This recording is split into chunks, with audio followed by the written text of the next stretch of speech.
Assalamualaikum warahmatullahi wabarakatuh. Yang terhormat kepada dosen pengampu mata kuliah perencanaan pendidikan, Ibu Dr. Helna Nelis MPD, dan teman-teman sekaligus yang saya hargai. Sebelumnya izin memperkenalkan diri, nama saya Rohma dengan NIM 51 yang akan mempresentasikan tentang model perencanaan pendidikan. Sebelum masuk ke pembahasan, di sini ada pendahuluan terlebih dahulu. Jadi, perencanaan pendidikan merupakan salah satu aspek penting dalam pengembangan sistem pendidikan yang efektif dan efisien. Model perencanaan pendidikan berfungsi sebagai panduan dalam merumuskan strategi, kebijakan, dan program yang diperlukan untuk meningkatkan kualitas pendidikan di berbagai tingkat.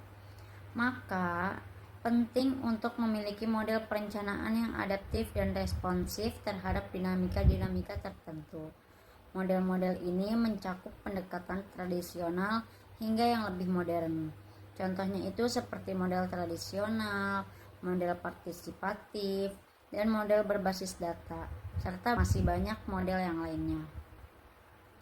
Dengan memahami berbagai model perencanaan pendidikan, diharapkan para pemangku seperti contohnya pemerintah itu kan termasuk pemangku terpenting ya, pemangku kepentingan. Masyarakat, pendidik itu dapat melakukan perencanaan yang lebih baik. Selanjutnya ada rumusan masalah. Untuk rumusan masalah ini termasuk poin-poin yang akan kita bahas. Di sini ada 4 rumusan masalah. Yang pertama itu apa saja pengertian, tujuan, fungsi, dan prinsip-prinsip yang mendasari perencanaan pendidikan. Yang kedua, apa saja model perencanaan pendidikan yang umum digunakan dan apa karakteristik masing-masing model tersebut. Yang selanjutnya itu apa saja tahapan dalam proses perencanaan pendidikan dan bagaimana cara melaksanakan setiap tahap tersebut.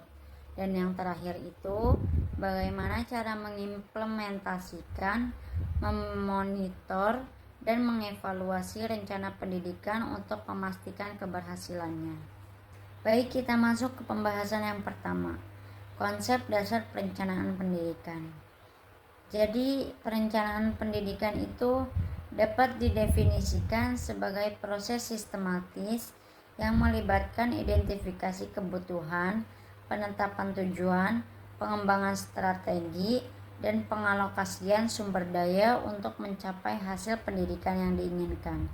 Tujuan utamanya itu untuk menciptakan sistem pendidikan yang efektif, efisien, dan responsif terhadap kebutuhan masyarakat. Jadi singkatnya, perencanaan pendidikan itu sebuah proses menyusun langkah-langkah supaya pendidikan tersebut berjalan sesuai tujuan. Nah, supaya perencanaan tersebut bagus juga, ada beberapa prinsip. Yang pertama itu ada partisipatif. Artinya, perencanaan enggak dibuat sepihak, tetapi dari berbagai pihak juga, seperti guru, siswa, orang tua, dan lain sebagainya. Contohnya itu mungkin dari satu sekolah itu ingin mengadakan proses pembelajaran online, tetapi ketika rapat tidak hanya dari pihak sekolah saja, tapi juga menanyakan dari pihak murid, orang tua, dan sekitarnya.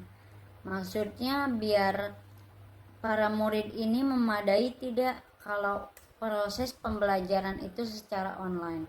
Kalau tidak memadai, sebaiknya dari pihak sekolah itu mengubah apa yang telah ditetapkan tadinya. Selanjutnya yang kedua itu ada berbasis data. Jadi keputusan ini dibuat berdasarkan data yang akurat. Contohnya, sekolah tersebut lagi membutuhkan guru, tapi sebelum mencari guru, sekolah ini melihat dulu data jumlah siswa dan rasio guru ini kurangnya berapa. Jangan sampai kelebihan dan kekurangan lagi. Bukan asal nambah guru saja, tapi melihat dari data yang akurat tersebut. Yang selanjutnya itu ada fleksibilitas. Jadi perencanaan harus bisa menyesuaikan kalau ada perubahan kondisi. Jadi fleksibel aja, menyesuaikan. Kayak contohnya saat itu ada masanya pandemi. Nah, pembelajaran kan otomatis yang tadinya tatap muka jadi otomatis online ya, diubah ke online. Ada yang di rumah, ada yang di rumah sakit, bahkan ada yang sampai di karantina pun ya tetap pembelajarannya secara online, supaya mereka itu khususnya para anak sekolah tersebut tidak tertinggal walaupun situasinya lagi berubah. Terus yang terakhir itu ada berorientasi pada hasil. Sekolah juga tidak hanya fokus pada beberapa tugas yang diberikan ke siswa, tapi lebih bisa melihat apakah siswa ini benar-benar paham oleh ilmunya atau hanya sekedar paham di saat pembelajarannya saja, dan apakah siswa tersebut bisa mempraktikkan ilmunya. Contohnya kita sebagai mahasiswa belajar manajemen pendidikan. Nah, tapi mungkin dari kita banyak yang paham untuk manajemen pendidikan, tapi hasil yang nanti kita terapkan itu sama tidak seperti apa yang kita pelajari, atau sebaliknya kita paham dengan materinya tapi tidak bisa mempraktekkan ilmunya.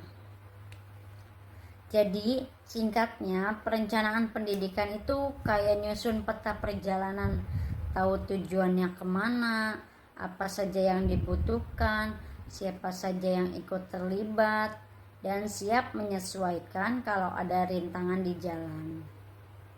Pembahasan yang selanjutnya itu ada model-model perencanaan pendidikan. Di sini yang pertama ada model perencanaan tradisional. Jadi model perencanaan tradisional itu merupakan pendekatan yang bersifat top down, di mana keputusan dan rencana dibuat oleh pihak-pihak tertentu saja, seperti pemerintah atau lembaga pendidikan, tanpa melibatkan partisipasi luas dari pemangku kepentingan lainnya. Memang ada kelebihan dari model ini.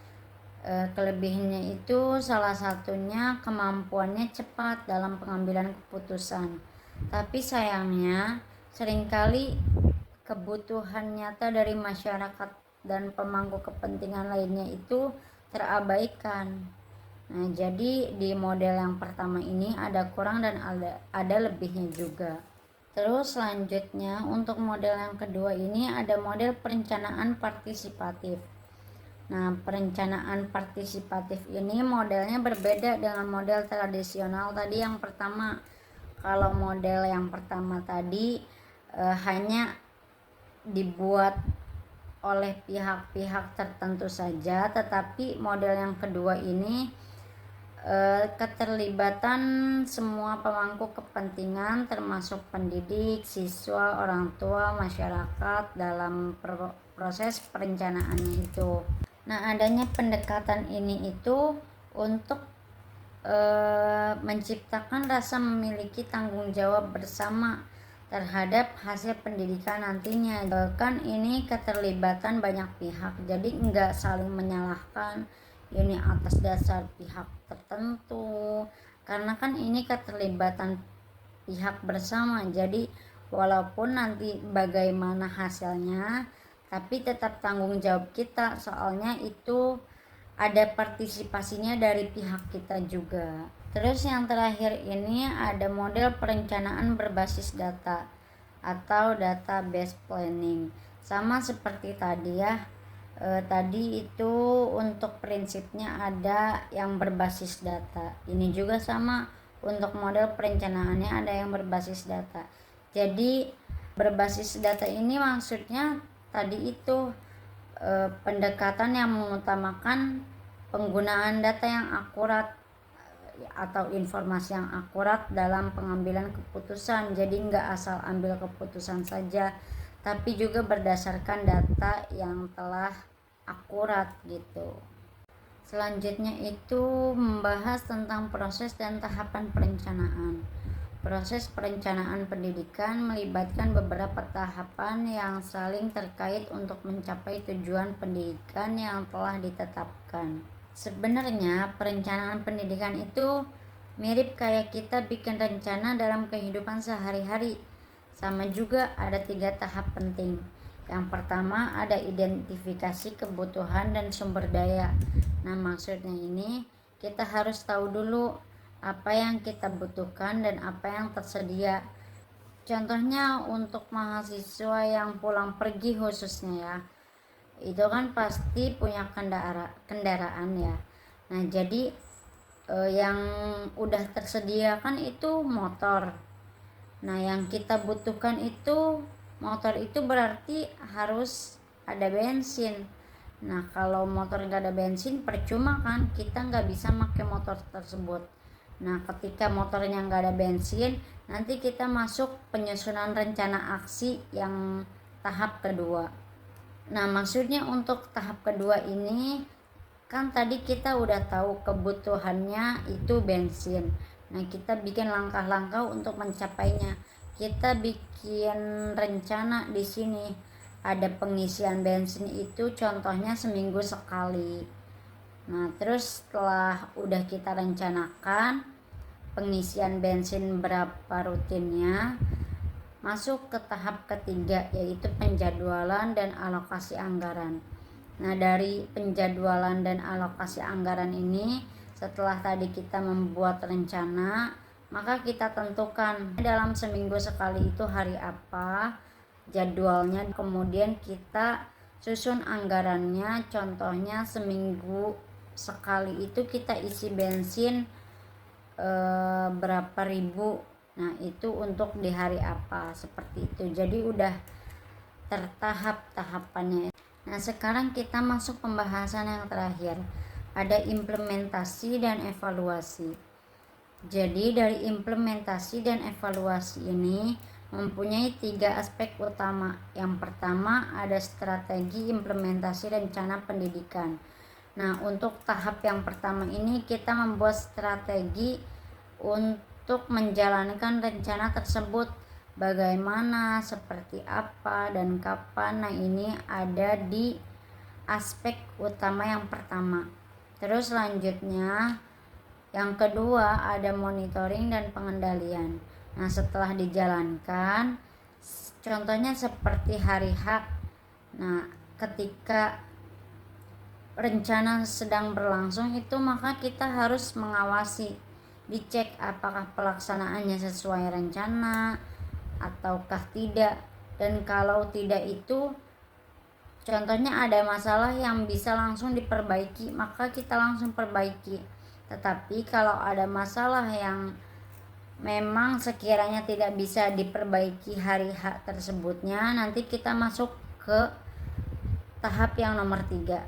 Nah, di sini aspek utama yang ketiganya itu ada evaluasi hasil dan revisi rencana. Jadi di nomor 3 ini kita nilai hasil akhirnya, apakah tujuan kita tercapai, apakah rencana tujuan kita yang awal itu sesuai ataukah tidak. Nah, kalau masih ada kekurangan, rencana tersebut masih bisa diperbaiki untuk pelaksanaan rencana selanjutnya supaya lebih baik. Jadi, singkatnya, implementasi dan evaluasi itu seperti kita menjalankan rencana, terus setelah itu mengawasi pelaksanaan, dan yang terakhir itu kita menilai hasil dan memperbaiki untuk ke depan jika ada masih banyak kekurangannya. Jadi kesimpulannya dari materi yang tadi kita bahas itu, perencanaan pendidikan adalah elemen kunci dalam menciptakan sistem pendidikan yang efektif dan responsif terhadap kebutuhan masyarakat melalui pemahaman konsep, tujuan, dan prinsip-prinsipnya, serta berbagai model perencanaan seperti tradisional, partisipatif, dan berbasis data. Kita dapat meningkatkan kualitas pendidikan, Proses perencanaan yang mencakup identifikasi kebutuhan, penyusunan rencana aksi, dan alokasi anggaran sangat penting untuk mencapai tujuan pendidikan. Implementasi dan evaluasi juga yang tepat juga diperlukan untuk menyesuaikan strategi dengan hasil yang dicapai. Dengan demikian, perencanaan pendidikan merupakan upaya strategis untuk meningkatkan aksesibilitas dan kualitas pendidikan bagi semua. Bila ada yang ditanyakan, nanti kita bahas bersama. Sekian dari saya, kurang lebihnya mohon maaf. Wabillahi taufiq wal hidayah. Wassalamualaikum warahmatullahi wabarakatuh.